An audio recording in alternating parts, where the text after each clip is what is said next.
uma demonstração muito pouco realizada na sala de aula e que mereceria uma atenção melhor é relacionada às oscilações harmônicas simples, oscilações em geral e também relacionada com a gravidade, né, que é o pêndulo. Então, um pêndulo ele tem um papel importante historicamente, o estudo do pêndulo, né?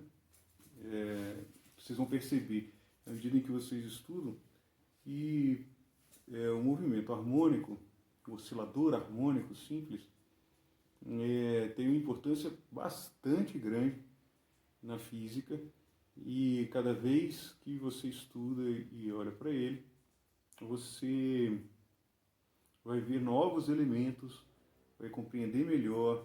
Quando você chega até mesmo na mecânica quântica, ele tem um papel bastante proeminente no estudo do oscilador harmônico, de forma que ele merece sim ter um tratamento no ensino médio e no ensino superior em particular, mas com atenção, né, com você que está fazendo curso de física e vai ser professor de física, o problema é que você não pode sair do curso de física sem saber resolver o oscilador harmônico e o pêndulo, né? Você tem que saber equacionar, resolver equação diferencial e experimentalmente também resolver o problema de medida e compreender as variáveis envolvidas. Então, nessa atividade a gente vai desenvolver a parte experimental para o pêndulo. Então, a demonstração mais simples, né, seria você pegar um pêndulo, você conhece o tamanho, né? Então está aqui uma garrafa, um fio, se você conhecer o tamanho dele, você põe para oscilar, mede o período, né, o médio comprimento. Você pode, através da fórmula do período, calcular, por exemplo, a gravidade, né? Você encontra uma maneira de medir a gravidade, né? Se o problema está equacionado corretamente, você tira um valor de medida da gravidade e é um valor que pode ser bastante preciso, viu? Dependendo dos cuidados experimentais que você toma. Então, a maneira mais simples, é claro que você não vai ter uma precisão muito grande, mas já é uma demonstração interessante, né? Se você não tem tempo, não gostaria de desenvolver muito esse assunto em termos experimentais, você pode simplesmente pegar, medir mais ou menos 1 metro, né? Aí a minha sugestão para você que é professor vai ser, pegue um parâmetro no seu corpo, né, que seja do tamanho de 1 metro e meça o pêndulo de acordo com esse parâmetro do seu corpo. Então eu sei que no meu corpo, aqui, se eu estico o braço, isso em geral aí, para uma pessoa que não é muito pequena, também dá. Você vira o seu rosto, no meu caso aqui dá uns 45 graus, se você é um pouco menor, você pode esticar mais, enfim, esticar mais o dedão lá,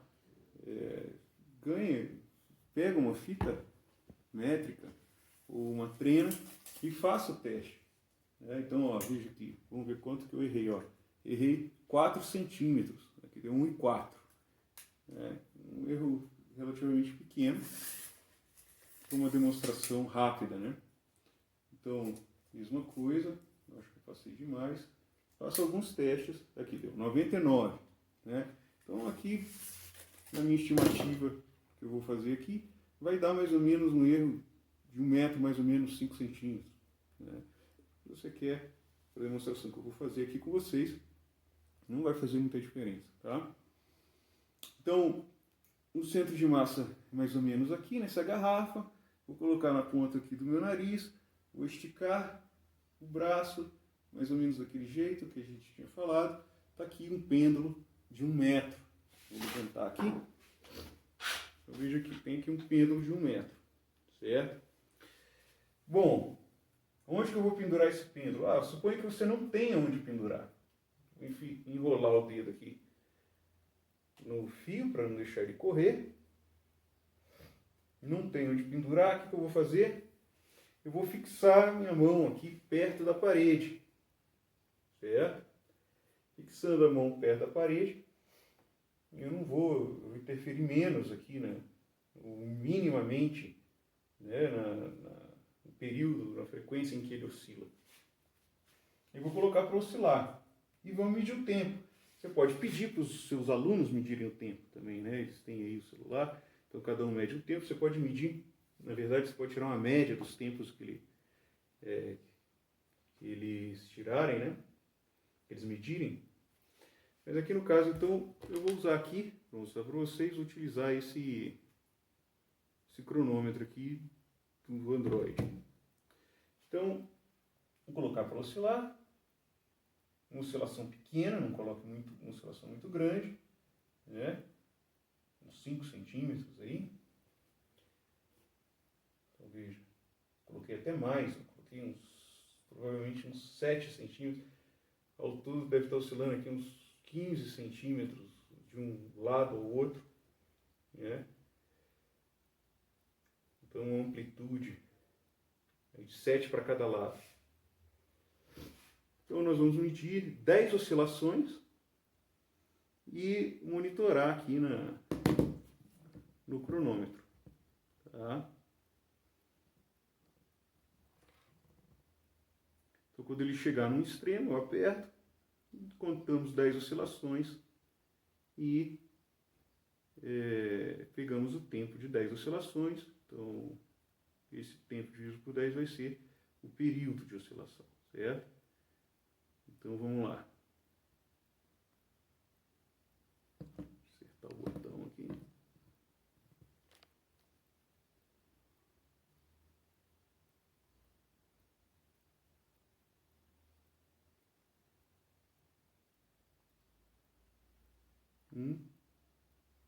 Dois, três, quatro, cinco, seis, sete, 8, 9, 10.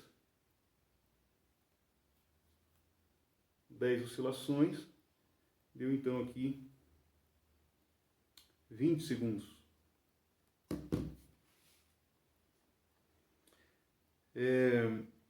20,18, né? Deixa eu pegar aqui o quadro. Então,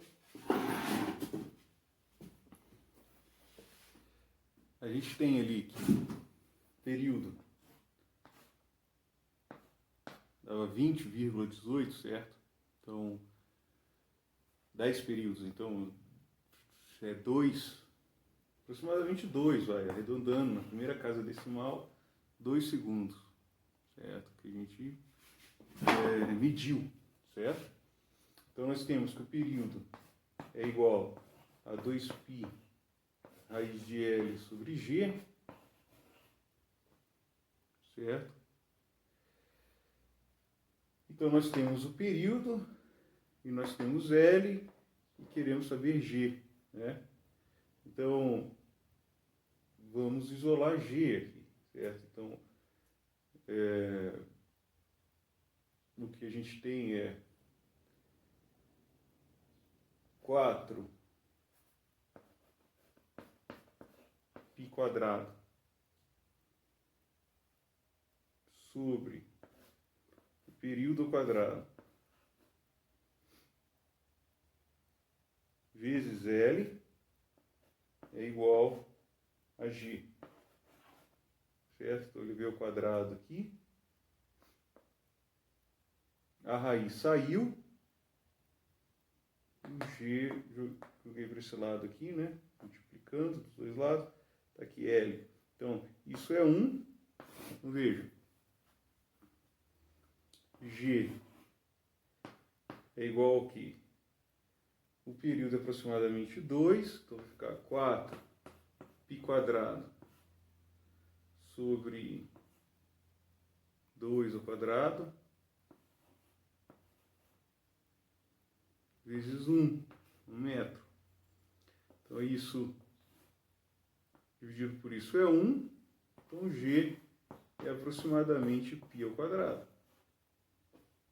Você vai ver, se você fizer a conta lá, vai dar 9,8 metros por segundo ao quadrado.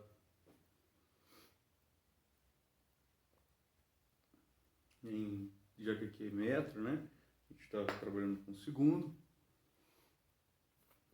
E é isso. Então, de uma maneira bem simples, tomando medida junto com os alunos, você consegue fazer aí uma boa estimativa do valor da gravidade utilizando o pêndulo.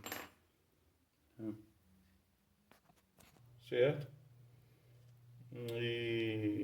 Então, para a primeira atividade, o que a gente vai fazer é colocar, então medir aí algumas vezes o período e vou medir aqui 3, 4 vezes o período, colocar um pouco mais de massa, colocar água aqui dentro, né? Um pouco de água, medir de novo 3 vezes o período, vamos colocar 3 vezes, 3 repetições para essa primeira atividade. Então 3 vezes você faz a estimativa do período e tira a média de desvio, tá? E faz isso então para ela vazia, ela 1/3 cheia, 2/3 e cheia completa, certo? É isso que a gente vai fazer nessa primeira atividade, no caso de você utilizar, por exemplo, uma garrafinha dessa de PET. Então, o que eu fiz agora eu peguei um fio e passei passei lá no prego, né? De forma que eu vou fazer então medidas de períodos de comprimento, de pêndulos de comprimentos diferentes. Então eu vou colocar essa parte aqui, que eu estou na mão, debaixo de um peso, certo? Na altura que eu quero. Então se eu quero essa altura, beleza, eu vou colocar lá debaixo do peso e vou medir o período. Essa daqui, beleza, vou medir o período, vou medir o comprimento. Aqui vou medir o período e o comprimento. Lá embaixo, né? Lá perto do chão, no caso aqui, é a mesma coisa, né? Então isso te dá a opção, se você simplesmente passa o fio lá em cima, o barbante ou o que você tiver, você só passa ali e deixa solto, né? Só prendendo a outra parte, você consegue alterar a altura do pêndulo sem ter que ficar amarrando, desamarrando e cortando o fio, amarrando de novo. O que é possível também, né? Você também pode fazer isso, né? Amarrar, não deu certo a coisa, o prego não está segurando, enfim, também dá. Você vai amarrar o fio em diferentes posições e tirar a medida do comprimento e do comprimento do pêndulo e do período, certo? Para a gente fazer depois a análise dos gráficos, fazer gráfico e análise do gráfico. Tudo bem? Beleza. Então veja, a gente tem que medir o comprimento desse pêndulo, né? Esse pêndulo não é exatamente um pêndulo simples, porque a massa dele não é pontual, certo? Então, o que a gente tem que fazer é pegar o comprimento do pêndulo até o seu centro de massa, né? Aqui a gente não vai pegar essa coisa muito precisa, né? Como é um corpo extenso, eu vou sugerir vocês usarem o que vocês conhecem de física e um pouco de intuição. Então veja aqui, a garrafa, nesse posicionamento aqui em que ela está, veja, ela tem cerca de 13 centímetros, né? Então, para o pêndulo mais curto, vai ter um erro maior, né? Então a gente deve levar isso em conta quando estiver analisando o gráfico lá. Às vezes os pontos dos pêndulos mais curtos vão ficar talvez um pouco fora. Mas eu imagino que a gente não vai errar tanto não. Então, vamos ver, veja. Aqui, se é cerca de uns 13 centímetros, eu imagino que o centro de massa... Veja, aqui o centro de massa vai estar um pouco deslocado para baixo aqui, certo? Porque, veja, aqui nessa região tem mais massa do que na parte de cima, sendo que a massa é principalmente da água que está dentro da garrafa. A garrafa em si tem um peso muito pequeno, né? Então, aqui você tem um pouco menos de massa que aqui. Então, vai ser... Então, veja, o centro de massa vai ser um pouco abaixo dessa linha aqui, certo? Um pouco abaixo dessa linha da garrafa, certo? Então, seria um pouco acima desse ponto, um pouco abaixo entre esses dois locais, aqui por aqui, né? Então, veja, mesmo que você erre um pouco nessa região aqui, alguns centímetros para cima ou para baixo, isso não vai fazer tanta diferença na estimativa do período, tá? Ou na estimativa ou na própria medida do período. Então, quando você correlacionar o comprimento do pêndulo, que é lá do prego até esse ponto, né, com o período que você medir, você não vai encontrar um erro muito grande na curva, tá? Bom, eu disse que nós poderíamos estar errando no valor do tamanho do pêndulo, né, do comprimento do pêndulo, e é verdade, né, a gente pode estar errando ali alguns centímetros para cima e para baixo. Uma pergunta que a gente pode fazer é o quanto que isso repercute na estimativa do período, certo? E esse é um problema de propagação de erro. Quanto que errando no comprimento nós estaremos errando, se fizermos o cálculo, na estimativa do período. Então, uma maneira simples de fazer isso, sem fazer um cálculo diferencial ali na fórmula, para achar uma fórmula de propagação de erro, mas de uma maneira mais simplificada, seria você coloca o valor maior possível, o menor possível, ou um valor maior ou menor ali onde você acha que você está errando e vê como que isso está repercutindo no valor do período, certo? Então, no nosso caso, em um dos pêndulos que tem lá 1,10 m, onde eu falei um pouco do centro de massa, então imagina que você tenha lá um erro na estimativa que, sei lá, eu errei um pouco para cima, um pouco para baixo aqui, na estimativa do centro de massa, 3 centímetros para cima, 3 centímetros para baixo, né? Que seria 1,07 e 1,13. Isso aqui seria 1,07, isso aqui seria 1,13, 1,13, certo? Então, substituindo os valores aqui na fórmula do período, então, o que nós encontraríamos? Bom, para 1,10 nós encontramos esse valor ali, de 2,104, certo? Esse daqui, para 1,13, então 1,10, 2,04, 1,13, 2,13, certo? E para 1,7 nós temos 2,075, certo? Então veja que para esses dois valores aqui, a diferença lá entre o máximo e o mínimo, né, que eu acho que eu estaria errando no comprimento do pêndulo, o erro no período é cerca de 6, 7 centésimos, certo?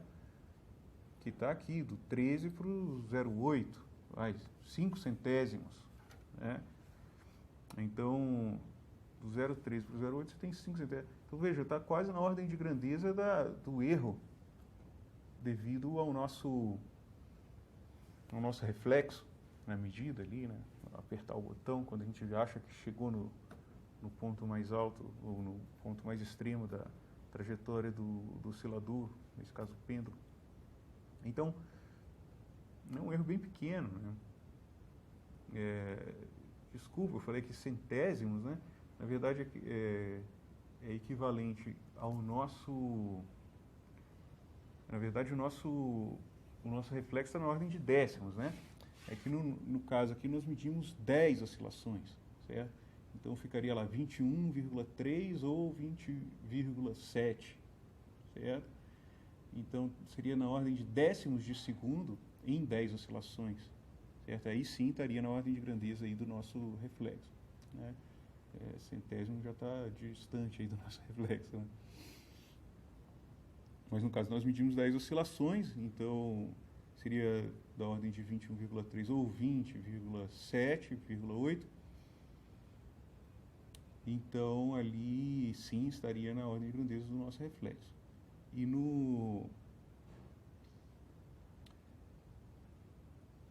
na medida final, né, dividido por 10, na medida de um período, nós teríamos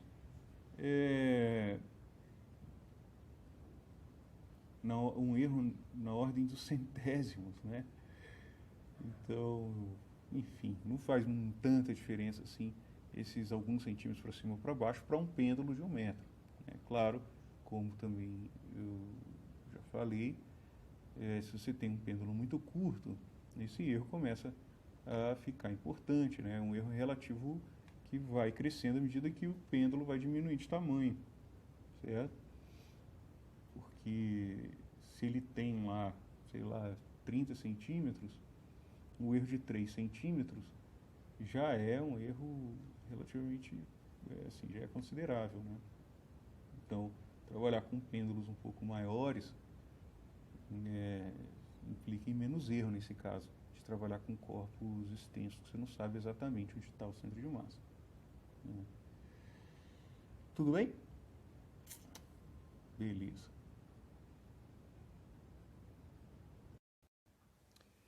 Então veja que eu fiz então uma série de medidas e registrei isso numa folha. Eu vou mostrar para vocês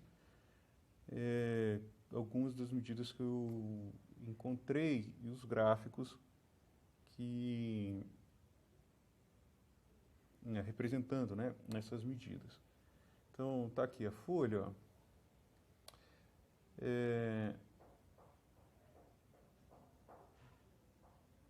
Então veja, a primeira atividade é essa daqui, né? A variação da massa implica na variação do período?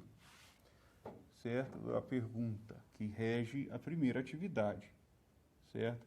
Então a variação da massa do pêndulo implica na variação do período. Então, com a garrafa vazia, 1/3 cheia, 2/3 cheias e cheia incompleto, eu tirei uma série de medidas, que são essas que vocês estão vendo ali. Veja, período 1, período 2, período 3. Então eu coloquei o pêndulo no mesmo tamanho, fui alterando a massa, colocando água, né, na garrafa. E aí você tem os valores encontrados e dá para perceber que, veja, você varia bastante a massa, né?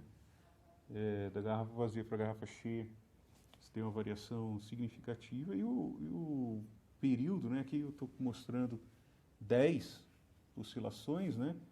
Então o período não varia 1/10, veja lá, é 2,1 segundos, né? Dividindo todos os valores por 10, dá 2,1 segundos para todos, certo? O período varia na ordem dos centésimos ali, e mesmo assim é difícil você pescar um padrão, né? Talvez olhando com cuidado aqui a gente consiga, mas está tudo ali dentro do erro, né? Enfim, você encontra variação aqui, é mais dentro do erro, né? Então a indicação aqui é que a massa não altera, de fato, o período do pêndulo, tá? Beleza. Então vejam, é certo que aumentando bastante a massa aqui, o período não se altera tanto, né? Veja, nós de vazia para um terço cheio, 2 terços, cheia completa, você varia bastante, né? A garrafinha não pesa quase nada. A massa dela vai aumentando bastante à medida em que você coloca a água. E o que acontece é que o período, você vê uma certa variação, mas não é uma variação tão significativa assim, quando você compara com a variação da massa, né? Mas você vê que existe uma pequena variação e essas medidas pegam isso, tá? Não vou mentir aqui. Agora, essa variação não é devido à massa, fica bastante claro que não é porque você varia bastante a massa, né? Então, essa é uma indicação que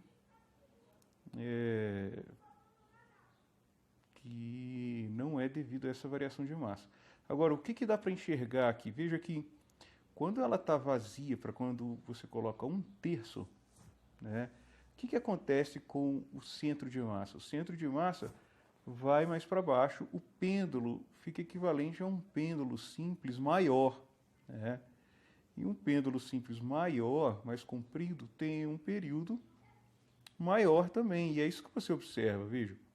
Todos os valores que eu medi aqui são valores que os valores quando você coloca um pouco aqui de água, né? Ó, existe uma tendência, apesar de talvez ali dentro de 2 desvios você não pegue isso, mas dentro de um desvio, talvez você pegue, né? Tirando média e um desvio e comparando as medidas, você vê que houve um pequeno aumento, no período. E esse aumento no período se deve ao fato do centro de massa se deslocar para baixo. E é claro, se você continua aumentando a massa, aí no caso de lá de baixo, o centro de massa vai subindo um pouquinho, né? Porque você está aumentando a quantidade de água. E aí o centro de massa da garrafa vai subindo, né? À medida que você vai colocando mais água, vai se deslocando para cima. Então o pêndulo vai ficando menor, vai ficando mais curto, né? E aí, se o pêndulo fica mais curto, você tem que o período também vai tendendo a diminuir, certo? Então, o período fica menor, a frequência fica maior, né? Então, veja que é o que acontece. Você vê uma certa tendência, apesar de algumas medidas não corresponderem totalmente a essa tendência, mas, no geral, você consegue perceber, né? Veja, daqui para cá, você vê que, né, teve desses valores aqui para cá, teve uma diminuição, e mesma coisa daqui para cá, certo? Você vê que tem uma diminuição, né? E essa diminuição se deve não ao aumento de massa, mas sim ao deslocamento do centro de massa para cima. Então, se ele desloca para cima, o que acaba acontecendo é que o pêndulo fica mais curto, né? Diminui L, e aí vai diminuir o período, certo? Então, no nosso caso, que estamos trabalhando com corpos extensos e aumentando a massa deles, via, por exemplo, aí colocando mais água, né? O que acaba acontecendo é que nós estamos variando também, junto com a variação da massa, nós estamos também variando o comprimento do pêndulo. Pai, eu me morri. Tá bom, já vou, filhote, espera um pouquinho. Então, você diminui, você está diminuindo o comprimento do pêndulo. Isso, então, acaba fazendo com que a medida tenha esse padrão que vocês estão vendo aí. Então, essa é uma conclusão interessante também, que deu para pegar aqui nas medidas, né? Que você, então, tem uma indicação de não variação do período com a massa, mas Quando você aumenta a massa, nesse caso aqui, você acaba variando o comprimento do pêndulo. E isso torna possível, e as medidas apontam para isso, né? Então é isso. A segunda atividade, então, você tem aqui para vários períodos, né? Desculpa, para vários comprimentos diferentes. Eu fiz aqui a medida de 3 períodos. Então, fiz a medida de 3 períodos. Desculpa, eu fiz 3 vezes a medida de 10 períodos, certo? Então, aqui eu acabei só representando os 10 períodos, né? Mas o período aqui, na verdade, são 10, né? Todos eles aqui deveriam ser divididos por 10, tá? E mesma coisa, no caso do gráfico, a minha sugestão é que vocês façam as médias, né? Então, em vez de colocar 10 períodos, igual eu estou colocando aqui de cabo a rabo nessa folha, né? Que todas as representações de vocês sejam de um período, tá? Não divide todo mundo por 10 e representa todo mundo lá um período só, tá? Então tá, veja que esses valores que eu circulei ali são os valores centrais, tá? Que eu quis fazer um gráfico para ver se dava certo aí a atividade que a gente está propondo para vocês. Então, eu peguei o valor central, no caso de vocês, vocês vão pegar os valores médios, tá? E plotei aqui L em função de T, né? No caso aqui, eu coloquei o período mesmo, né? Lá, 1, 2, 3, tá? Então, tá plotado, dá para perceber aí que ele tem ele é na verdade uma parábola, né? Então é isso. Eu no outro vídeo eu vou mostrar vou desenhar essa parábola ali, mas aqui dá para perceber, veja, o ponto 0 era para tá também, né? Poderia estar. Então aqui você tem uma certa curvatura, certo?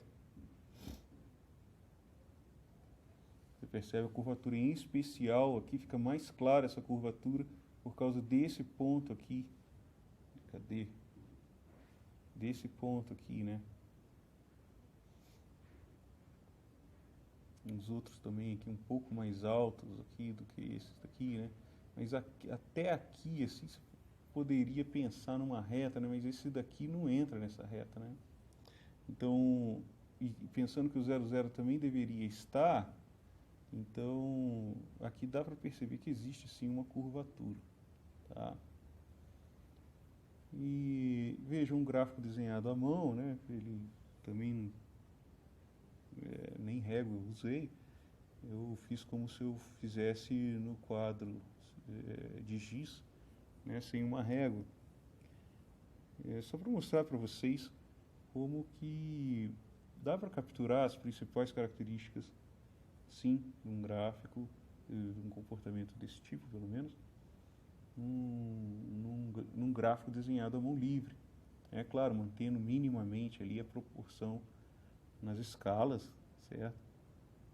Mas é possível sim, tá bom? Beleza. Então aqui, veja, eu selecionei dos dados coletados, eu selecionei o dado intermediário dos 3, né? Para cada comprimento eu fiz 3 medidas e peguei então o valor intermediário e plotei aqui num gráfico. Veja que o gráfico aqui eu desenhei à mão livre, tá? Esse é o tipo de gráfico que você pode desenhar quando você for professor no quadro. Se você não tem recurso de régua e tudo mais, mas você mantendo a proporcionalidade nas escalas, dá para fazer um gráfico razoável, né? Veja que aqui fica...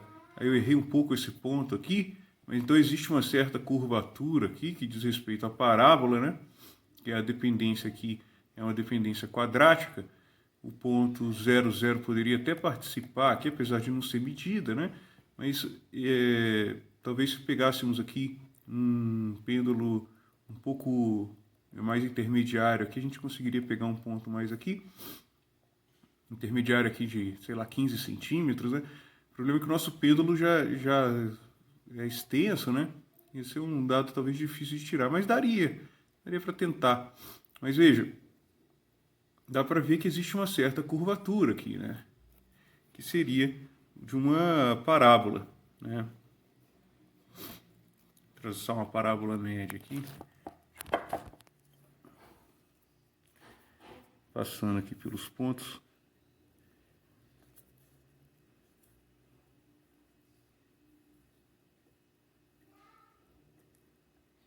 Então seria mais ou menos uma curva assim, né? Errei aqui. Tá. Beleza. Aí. Então, só para mostrar para vocês, veja.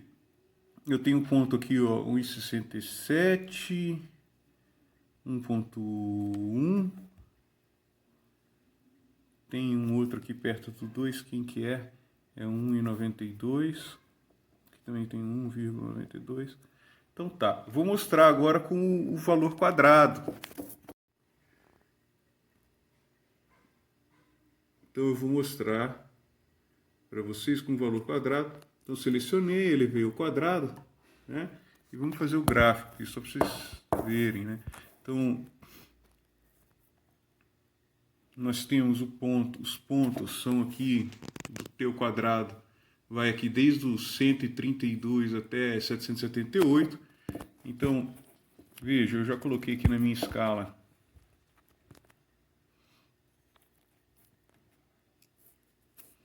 Coloquei aqui na minha escala até 800, né? Vai lá aquele ponto lá de 778. Tem aqui o de 400, que vai ser mais ou menos na metade. Aqui eu vou colocar o 200, aqui o 600. Veja, já dá para a gente começar a plotar os valores. Então, um é 132. Então, onde que está o 132? Então, o 100 vai estar aqui no meio. 132. Então, 132 é mais ou menos um terço desse espaço aqui. Então, eu vou colocar o 132 aqui, né? 132. Então, esse é o primeiro, 132, que corresponde a 0,31 aqui. Então, 0,31, que eu plotei aqui lá no outro, né? Então, daqui até aqui tem 0,5, então vai 1, 2, 3, 4, 5. Né? Então, o 0,31 metros vai estar por aqui. Né? Aqui, na verdade, lá no outro gráfico, deu um pouco mais acima aqui, mas vai. Aqui está o ponto, né? Mas, veja, a gente não tem muita precisão aqui, né? O ideal é fazer até no computador, mas vejam que é possível desenhar um gráfico razoável. Né? Então, vamos lá. O próximo é 257. Então, aqui vai ser, ó, entre 200, esse aqui vai ser 250, 300, 250, um pouco para cá. 257, que corresponde ao 0,63. Então, daqui até aqui é o 5, lá no outro eu coloquei o 63 aqui, eu vou colocar um pouco abaixo porque está meio torto, né? Então tá aqui, isso aqui é o então 0,63 corresponde aqui ao 257, né? Que é o 300, 257, tá aqui. O 377, então veja, aqui é 300, aqui é o 350, 375 vai estar mais ou menos aqui, 377, certo? Então, esse daqui, que seria lá o 377, ele é o do 0,91, que está marcado mais ou menos aqui. E aí vamos lá, vamos para o próximo. Veja que aqui, nos 3 pontos, você já vê uma certa linearidade, né? Diferente do outro. Lá que você tem uma certa curvatura, um fica um pouco mais abaixo aqui do outro. Depois eu mostro no computador os dados que esse gráfico no computador, tá? Então 377. O próximo é o 678, veja. Então aqui é o 600, aqui é o 700, 600, aqui está o 650, certo? Então 650, 675, 678, então vai estar mais ou menos aqui mesmo. Vamos lá.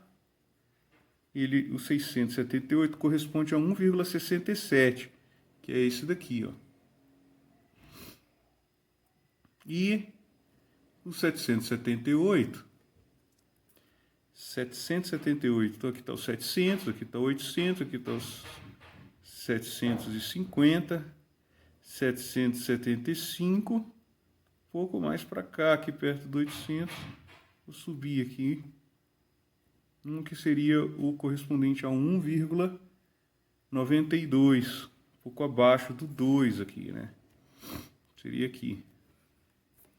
Então tá aí, 5 pontos alinhados. Tem mais um ainda, né? Que é... Nossa, eu não fiz o quadrado dele ali. Que seria quem?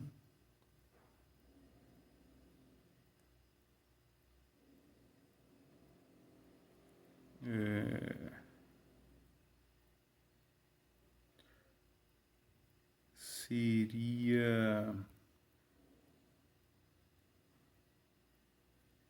o 1.10, né? Que veja, ó, tá até um buraco aqui, né? Que eu fiz essas medições e a primeira foi do 1.10, né? Então, do 1.10 nós temos todos esses dados aqui. São cerca de 21, certo? Então, 21 vezes 21.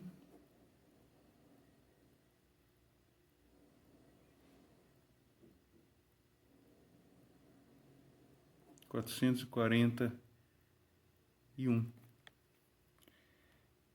Então, seria esse o ponto.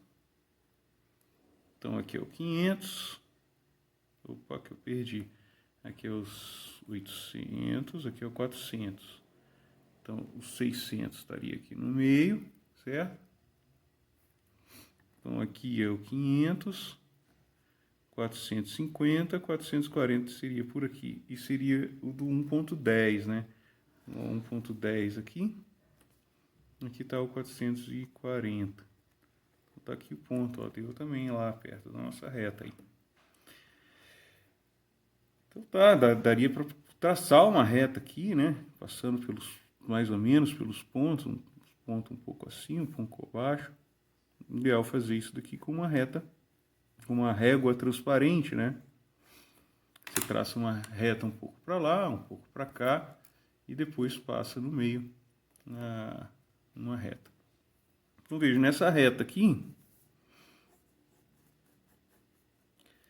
você tem um coeficiente angular, esse coeficiente angular está relacionado com a gravidade, certo? Então, é possível você tirar a gravidade. Não sei se lembram da fórmula que a gente tem, que o período... Vou escrever aqui para cima. Ó, que o período é igual a 2π raiz de L sobre G, né? Então aqui a gente desenhou, na verdade, T como abscissa, né? Então seria esse negócio invertido, isolando L como Y, né? Como ordenado. Então ficaria L igual a T quadrado sobre 4π quadrado G. Então, o T ao quadrado sobre 4π², certo? Vezes G. Então, se nós plotamos y em função desse x, que é o t², o que nós vamos ter de coeficiente angular é justamente o g sobre 4π. Então, a tangente do ângulo aqui, desse gráfico, dessa reta aqui, da inclinação dessa reta, é igual a g sobre 4π². Então, que ângulo que é esse? Bom, aí a gente poderia pegar dois pontos aqui da reta e calcular, né? Aqui, bom, estou fazendo tudo sem régua, tudo no olhômetro aqui, né? Na intuição, enfim, coisa semi-quantitativa. Mas veja aqui, vamos pegar aqui um ponto aqui no 2, ó. No 2, cruzou a reta aqui, é lá no 800, né? Praticamente aqui, ó. Pensando assim, 2.800, pensando que ele passou pelo zero aqui embaixo, né? Então, o que nós temos? Ah, sim, e essa escala do T aqui que eu acabei usando de 10 períodos, né? Então, aqui, um período ao quadrado aqui, é na verdade 10 períodos, né?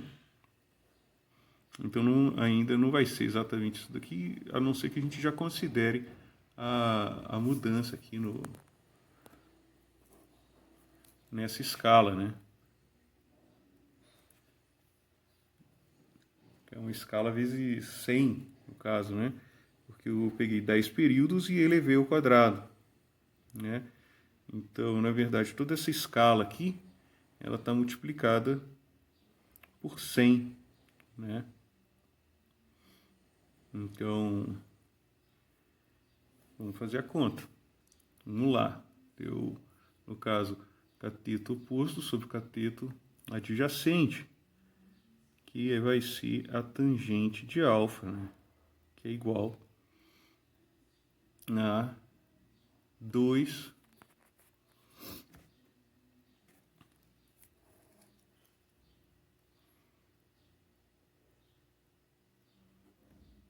sobre 8, né?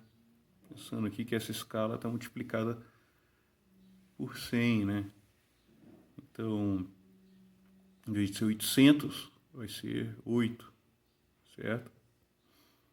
Então, 2 dividido por 8 é igual a 1/4, é igual a 0,25. Então, a gente tem que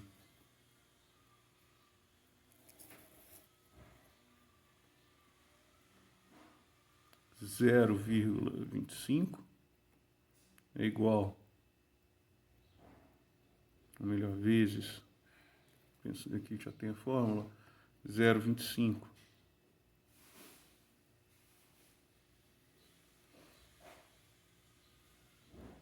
vezes 4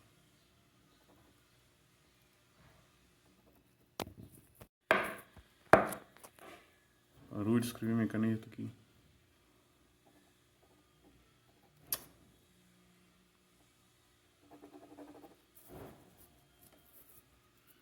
4π ao quadrado, veja, 4π ao quadrado vezes 0,25 é igual a g, né?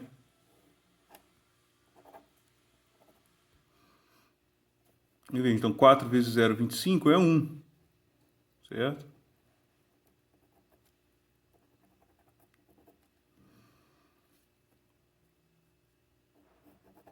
Tudo bem, isso daqui é 1, tá? Então, se isso daqui é 1, então g é igual a π², né? Tá certo, veja, a gente já tinha feito essa estimativa no início, né? Pegando um ponto só, cerca de um metro, né? Nós pegamos um pêndulo de 1 metro e vimos aqui que o período dele era equivalente a 2 segundos, né? Lembrando que aqui eu estou com um período ao quadrado e 10 períodos ao quadrado, né? Então ficou 1 aqui, vai dar lá no 4 aqui, né? Então, 4 dividido, vai ficar do mesmo jeito, né? Desculpa. 1 dividido por 4, né? Vai dar o 0,25 aqui. Então, a gente fez a conta com um ponto só. Aqui no caso, quando você plotar o gráfico no computador, ele vai achar a melhor reta, e aí você não está fazendo a estimativa com base num ponto só. Você está fazendo a estimativa com base numa reta que foi ajustada em 6 pontos experimentais, né? Então, sendo que esses 6 pontos, na verdade, são médias, né? É isso que você vai fazer, ou você vai plotar os 3 pontos aqui, né? Então seria 3 vezes 6, 18. Então, você está considerando 18 medidas, né? Então, o gráfico, ele te dá essa possibilidade, né, de você considerar todos os pontos de uma vez só. Então, a sua estimativa vai ser melhor, né? Mas é isso. Então, vejam, às vezes a gente fica querendo muito recurso para ensinar alguma coisa e a gente, não, eu não vou fazer um gráfico num quadro, por exemplo, né? Eu vou colocar ele no computador e plotar. Aí começa a mistificar demais para os alunos, sendo que, na verdade, você consegue visualizar bem o que está acontecendo num gráfico desenhado à mão livre, né?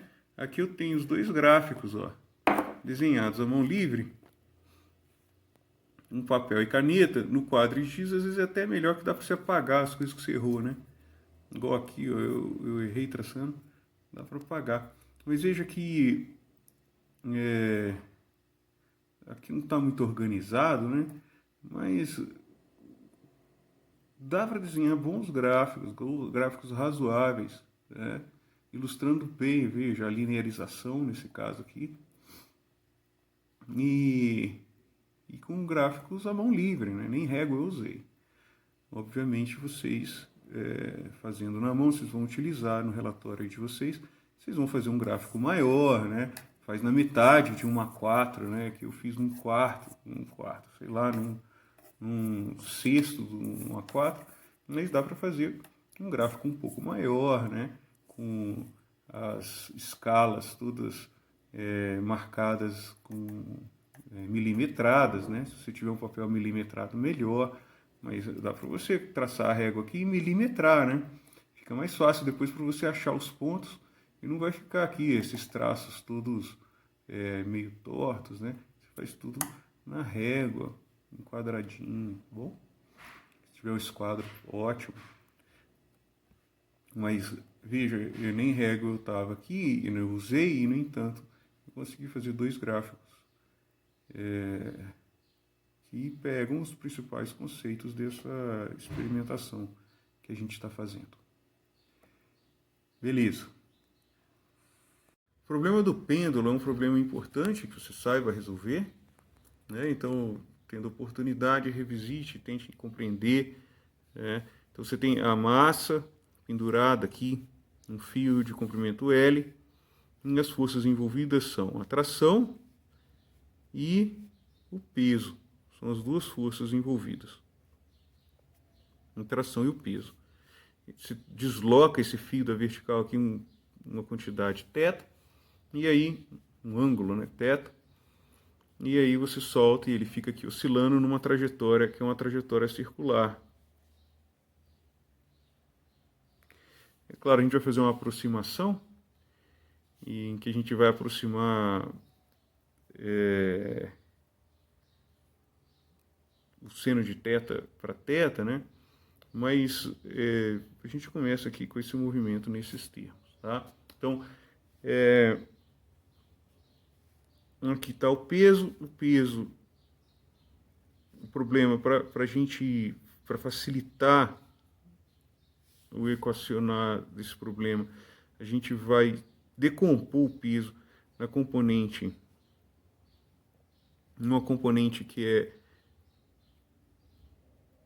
tangente à trajetória e outra componente que é perpendicular aqui. A trajetória é uma componente radial.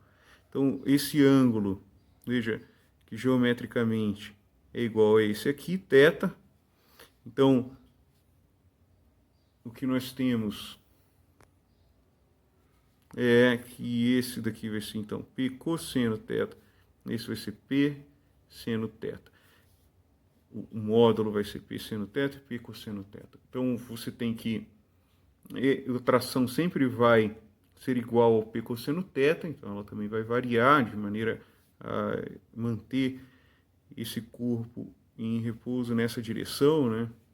Você não tem movimento nessa direção, você só tem, então, movimento na direção que é perpendicular na trajetória. Sempre mudando ali, né? Mas esse é o problema. Então, o equacionamento é que o torque é igual ao momento angular vezes a aceleração angular, certo? O torque, vocês sabem que é igual a R vetor F. No nosso caso aqui, a força é perpendicular a R, que seria o L, né? Então, nesse caso, a gente teria simplesmente RF seno φ, mas aqui o ângulo é 90 graus, né? Então, seria só R vezes F. Então, veja, isso daqui indica que o torque é igual, agora sem vetor, né? Só em módulo, é igual a R, F, seno entre F e R, vou chamar de φ. Que vai ser, aqui no nosso caso, é 1, porque o seno é 90 graus entre ele. Então, isso daqui vai ser igual ao momento de inércia, que é mr², porque é uma massa pontual, na solução mais simples, e aí você tem a aceleração aqui, que é d2θ dt2. Então, R é L, a força é P, que é mg seno θ, que é igual a m L² d2θ dt2. Eu comi bola no sinal. Veja que o torque ele é negativo. Porque o deslocamento sendo para um lado, a força é no sentido oposto. Ela sempre é uma força aqui restauradora. O torque é um torque restaurador, né? Ele vai frear ou acelerar sempre na direção oposta do deslocamento. Se o deslocamento angular está para um lado, a força vai estar para o outro. O torque vai estar no outro sentido. Então, essa daqui é a equação diferencial que a gente vai ter que resolver. Vamos simplificar aqui. O que dá para simplificar. Então, nós ficamos com d2θ dt2 igual a menos g sobre L seno θ. Então, a gente vai fazer a aproximação para pequenos ângulos, em que seno θ é aproximadamente θ, tá? Porque θ é pequeno. Então, se você testar aí na sua calculadora meio radiano, por exemplo, seno de meio radiano é quanto? Você vai encontrar 0,47, 48. Veja que meio é quase 30 graus, né? Então, se para 30 graus já é próximo, se você vai diminuindo ainda mais, você vai ver que para ângulos pequenos, menores, aí 0,3, você vai encontrar cada vez mais a proximidade entre θ e seno de θ, tá bom?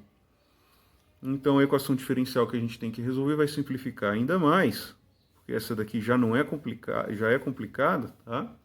Então, você tem d2 θ dt2, que é igual a menos g sobre L, θ. Tá? Beleza, então. Como é que a gente resolve esse negócio, né? Bom, a maneira como a gente costuma fazer é supor uma solução geral e baseado na intuição, tá? E aí a gente acha as constantes da solução geral aqui substitui e acha as constantes. Aí vocês não devem estar acostumados a fazer isso nesse estágio, mas vamos lá. Veja, você tem uma função, você está procurando uma função que derivada duas vezes vai dar menos uma constante vezes ela mesma, certo? Que tipo de função que faz isso? E outra, você sabe aqui pelo problema, aqui, ó, você sabe pelo problema que é uma função que oscila, né? Você está querendo que θ vá e volta, certo? Uma função oscilante, né? Que tem essa característica aqui. Então, vai ser um seno, um cosseno, né? Então, você pode supor que θ de t é igual a uma constante seno de ômega-t. Que o ômega aqui vai ser uma frequência angular, certo? Então, se você derivar essa função, então veja, você está propondo uma solução e vai ver se essa solução aqui se encaixa dentro dessa equação. Alguns de vocês estão acostumados a fazer isso, né? Mas outros não. Então veja, a derivada de θ dt vai ser o quê? Vai ser a cosseno de ômega t vezes a derivada de ômega t, que é a ômega. Certo? Só que a gente está precisando da segunda derivada. Então, d2θ dt2 vai ser igual a ômega, né, não dependem de t, cosseno. Qual que é o derivado do cosseno?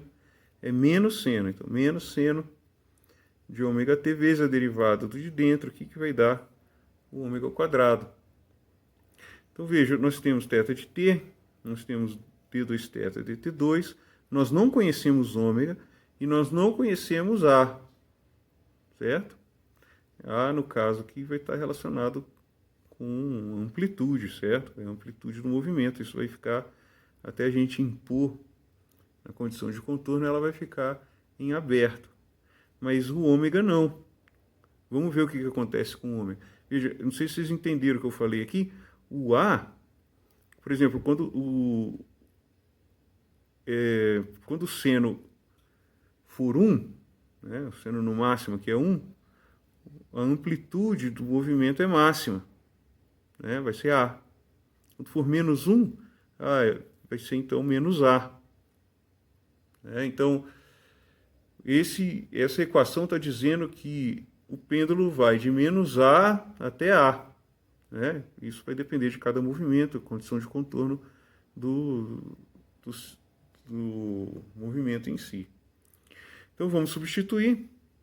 O que a gente vai ter ali, então, é que menos A ômega ao quadrado seno ômega t é igual, que é a segunda derivada, certo? É igual a menos g sobre L θ, que é a seno de. Então, simplificando aqui a equação, o que nós encontramos, veja, A com A,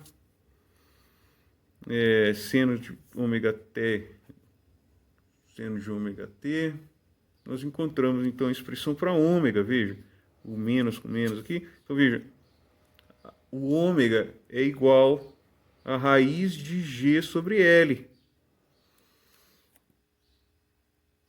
Então, veja, essa daqui é a expressão para frequência angular, né, que é 2πf. Certo? Então, a frequência seria igual a 1 sobre 2π, raiz de G sobre L. Então, veja, você tem uma componente da força restauradora, quanto maior, vai fazer... Aqui. Então, você tem uma componente da força, um fator aqui da força restauradora, que quanto maior, maior a frequência, e o componente inercial, que quanto maior, menor a frequência, né?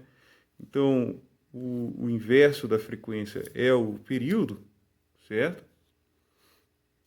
Então, você sabe que 1 sobre o período é igual à frequência, certo? Então, a fórmula do período é igual a 2π raiz de L sobre G, onde vale a mesma abordagem, certo? Quanto maior L, vai ser maior o período, né? E quanto maior G, menor ficaria o período. Quanto maior G, menor o período. Beleza.